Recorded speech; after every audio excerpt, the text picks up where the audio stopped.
Welcome to the Week in Italian Startup, where we discuss the latest highlights happening in the Italian tech and investment ecosystem. The biggest round happening last week with the Prestatech embedded finance startup announcing a €4 million round led by CDP Venture Capital. So I thought this was particularly interesting because, again, we spoke about embedded finance in various occasions last year. It's still here, it's still moving pretty fast.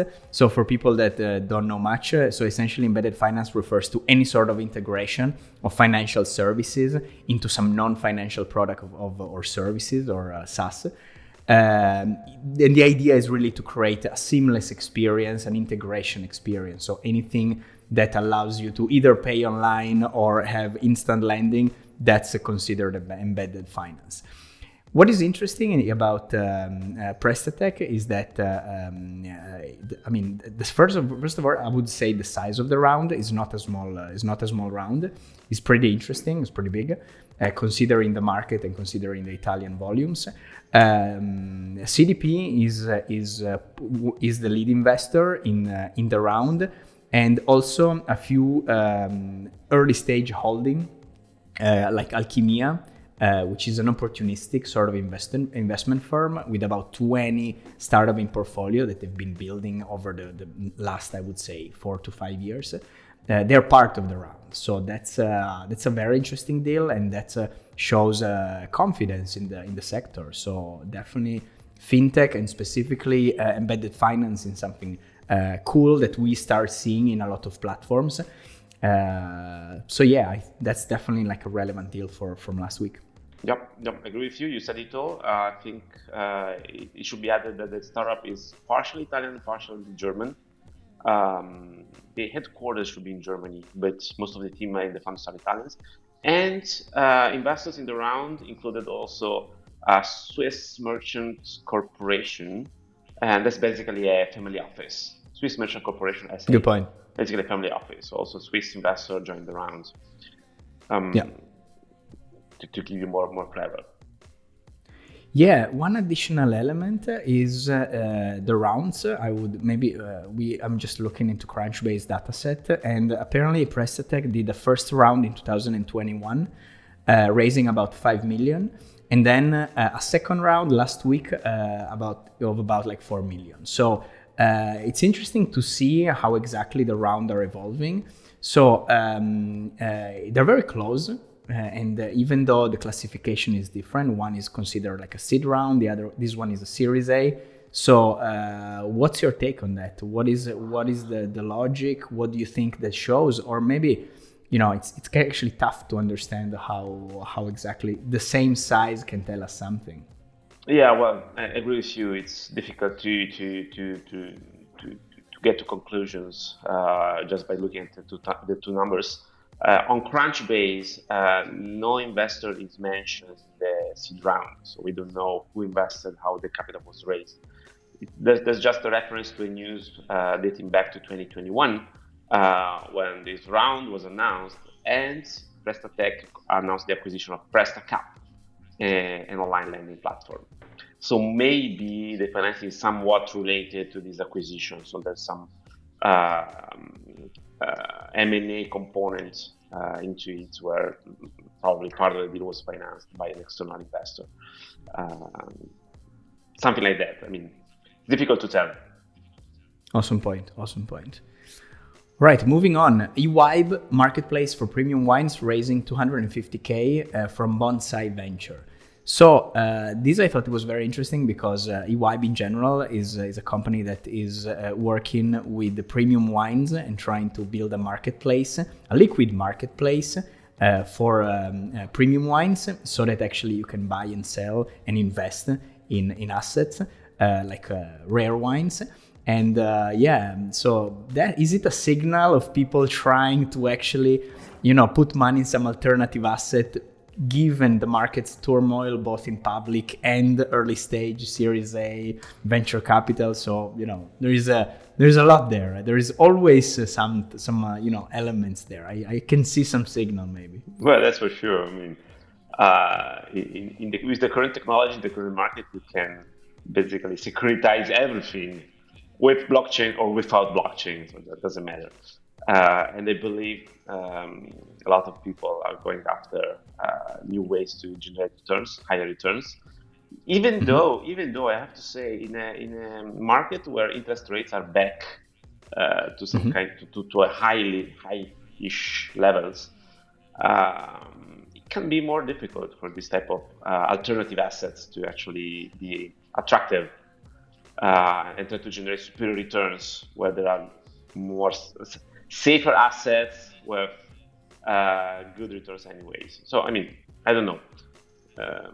What is for sure, it is interesting to see the way you can diversify your portfolio today by investing in a Guy and Ray of 2014, growing 76% in value year over year. Not too bad. Not too bad. That's not too bad. Awesome. All right, let's talk about WarrantHub acquiring a minority stake in of 9.1. Yeah. Just one thing. Nothing that we say is investment advice. Don't. Oh yeah, we forgot that. Oh yeah, totally. Like you should invest in wine because you have it. No, that's a risky asset. I mean. Exactly. Disclaimer. Anything we say can be extremely risky. Exactly. So don't do your own research. Do your own research. Awesome. Okay, moving on. WarrantHub acquired a minority stake of 9.1 in Opstart. So Opstart has been working in the past years as a crowdfunding platform alongside many other, 2 or 3, I would say, many major crowdfunding platforms. And on the other side, WarrantHub is essentially providing both financing product, but also financial advisory.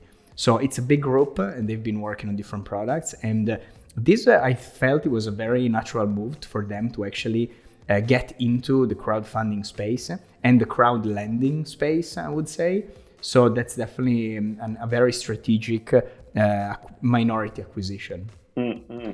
I agree with you. WarrantHub in specifically is the arm of Tinexta that's working on corporate services. Basically, they work with in particular, the SMEs and all the, let's say, business partners. So having among the partners and associates that you can offer a crowd lending, crowdfunding platform, it can be valuable, in particular for small businesses, to add a new product to help them finance their operations. So makes sense. And worth mentioning also, as you say, that Tinexta is a public company. And this is a good example of how exactly even public companies can actually interact in a very strategic manner with early stage companies. Well, Opstart is not an early stage anymore, but definitely is interesting interaction there. Mm-hmm. A curious part is probably the amount of capital they acquired. So 9% is a small stake. So it's just basically it may be a way to put a finger in the water, feel the temperature, and see how it goes, to decide whether to proceed to a complete acquisition. Who knows? Whatever. Yeah. And this one feels a lot. I was studying a case of how exactly Salesforce Venture was built. And how they started basically interacting with early stage companies. And it's a very fascinating story, Nick. And one of the elements is that the minority acquisition was actually targeted to get at least information rights from the companies. And this feels a lot like that. Basically the idea is that Salesforce used to invest at the beginning enough to get information rights. And that was their rule in certain ways. And some guys, I feel, are going the same direction, which is a very, very smart way to go through and to actually, dip their toes into a different market, into a different state of business. Definitely. Wow. I was thinking whether should I be scared if I were an entrepreneur with Salesforce in my cap table with information rights about my business. So, I mean, in Italy, it's easier. Interesting point. As long as you are a shareholder, you have information rights. But if you're an American company, that's not true. That's a specific right you have to negotiate. So, correct. Interesting. Yeah, good food for thought. For thought. All right, let's move to generative AI. So the AI wave is unstoppable in Italy, even at the latest regulation and blocks and negotiation with Sam Altman. We have a great example of a company actually acquiring and moving forward and with no problem in the generative AI space. So Contents.com acquired French startup Scriber.com. Essentially, Contents.com is working to provide generative AI content for SEO purposes. So this is interesting, first of all, on a first level, because it kind of is aligned with what we were saying. Like, a lot of companies will probably specialize in some form of applied language model, generative language model. And this seems like what they're doing. So essentially, it's not just any content, it's search engine optimized content. So the platform is very interesting because it's built on top of GPT-4, and they allow essentially marketers to give through prompts, like a pre-formed templates, to actually produce very interesting content that can actually are optimized for search engines. And it's a very specific application. Is definitely a very profitable one, I would say. So people in digital marketing definitely, become expert of AI. Otherwise, you will be substituted by a prompt, and that's what we were saying. Let's say by a person who knows how to use a prompt. There you go. Yeah, exactly. And yeah, that's super interesting. Also on another element, which I thought is also a matter probably of user experience. So GPT-4 in its user experience is they took a specific route, which is the chat format and everything. The guys at Content, they actually providing templates and way to interact with the platform in a different way. That's maybe another generation of companies where the engine is GPT-4, but on top of that, the chassis, the rest, the outside part is built depending on the usability and the specific case for clients. So I thought it was interesting to actually see these evolving. What's your take on that?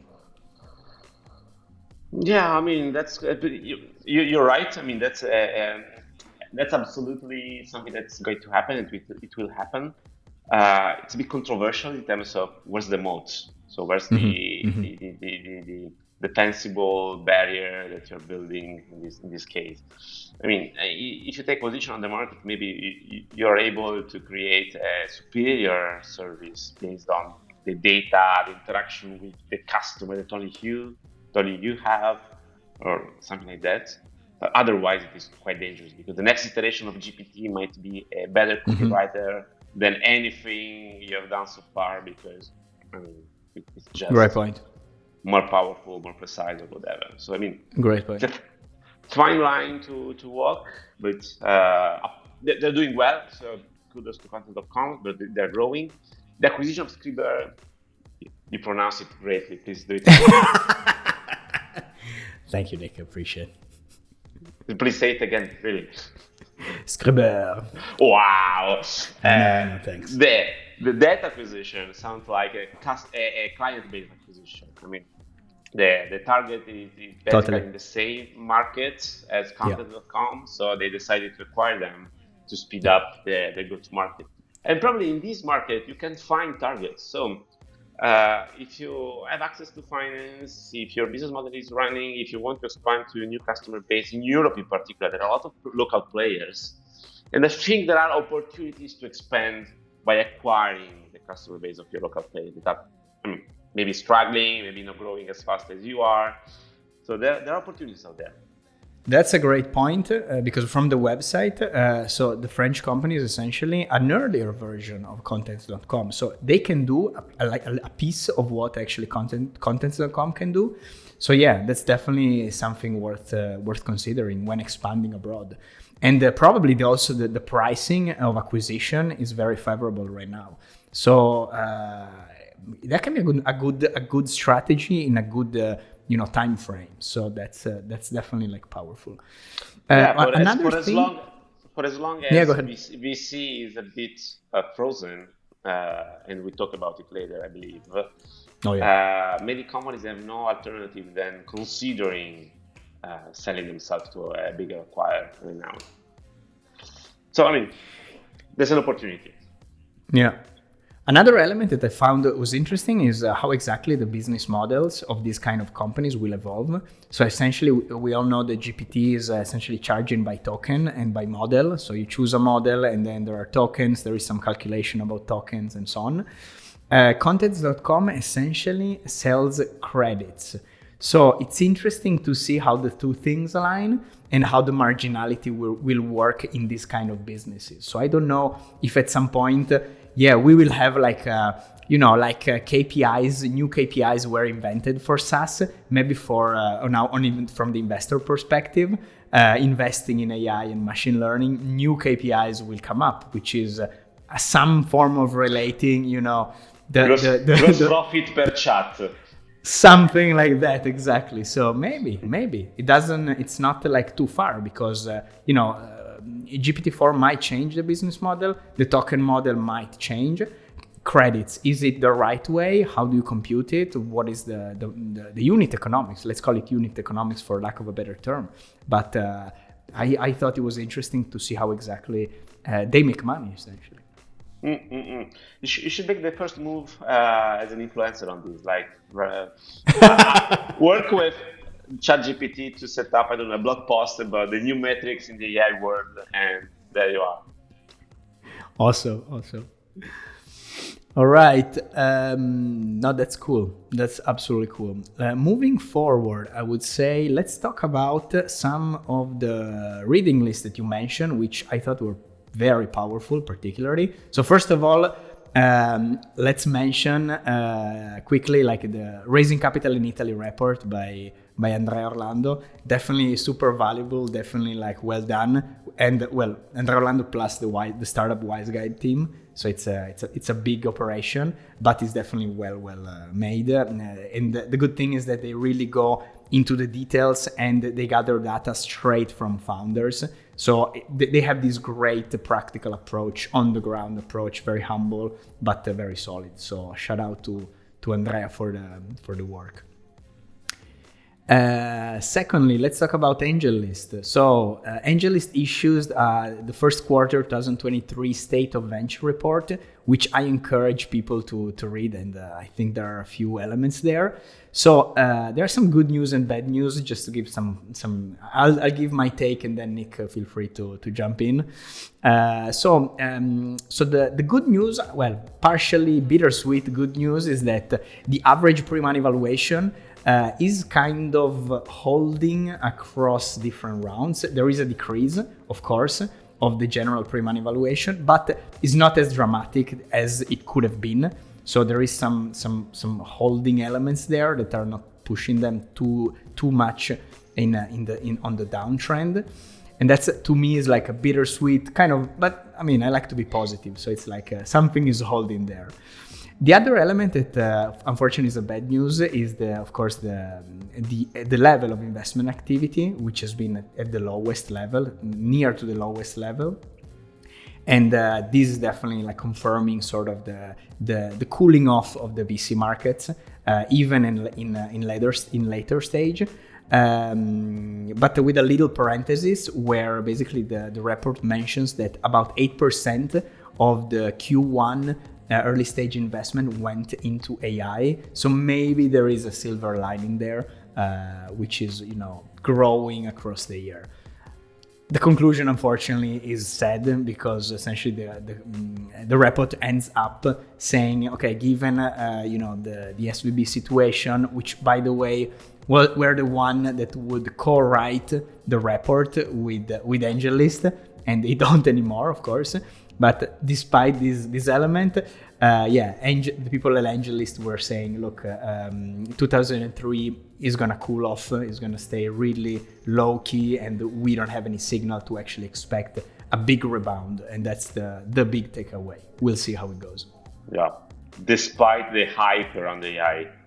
Despite the hype. That's strong. Even though I read that 8% of startups raising capital by mentioning AI or machine learning as a change in market, not because this is something that it's a competitive advantage, but it might become something that you need to have in order to compete on the capital markets and on the business market. Still early to say, but we'll see. So the early results of adopting AI is somewhat, that things are streamlined, are changed, are accelerated. So it might be something that you need to have. So I expect a lot of people ending up putting like artificial intelligence or machine learning somewhere in the presentation or the description, because you have to, because it's some kind of competitive advantage that you build. One. Secondly, I follow you, even though the charts on the pre-money valuation is somewhat on a logarithmic scale. So that means that in Q2 2022, pre-money was in Series A was above 100 million. I think Q1 23 is probably around 75 by reading the chart. It's like more than one quarter down. So that's not a small number, even though it was a bit crazy as a number back in 2022. That's for sure. So I read that's more as like we are getting back to normal right now. Then. And I agree with them. There will be a bumpy 2023. We are seeing it on our own fundraising chart in Italy. About what you're saying about the fact of AI becoming sort of the gold standard that people will need to adopt in some way. That's massively powerful, and definitely there is a real direction toward that path. And it feels like maybe one day, it's like Excel now. Everybody uses Excel, and nobody's going to write on a pitch, oh, by the way, we use Excel in our company to count, the business projection. Maybe AI is gonna become for something like that. Is like the obvious tool, which is implicit in a company. We'll see. The last report that you mentioned, which I thought was very, very, very interesting, is the one issued by Andreessen Horowitz, publishing the 2023 State of Crypto report. And so no matter what, these guys are holding their hopes extremely high, and they back it up with data. So that's very powerful. And essentially, one takeaway of the report is that the activity, basically is still moving, and actually it is growing. So blockchain adoption is on the rise, and that's very powerful also. Yeah, it's interesting that, as you said, they are holding that line on crypto, while the rest of the world is basically going crazy after AI. But you're right. I mean, the fundamental seems to be moving. Usage, user involvement, those numbers are running strong. In the real world, meanwhile, the SEC is going head down against the crypto world. So I mean, basically, we are seeing two different worlds clashing one against the other. So the traditional financial world, I think so. And crypto, and we'll see how it goes. Awesome. All right, Nick, thank you so much for joining, and I'll see you and everyone next week.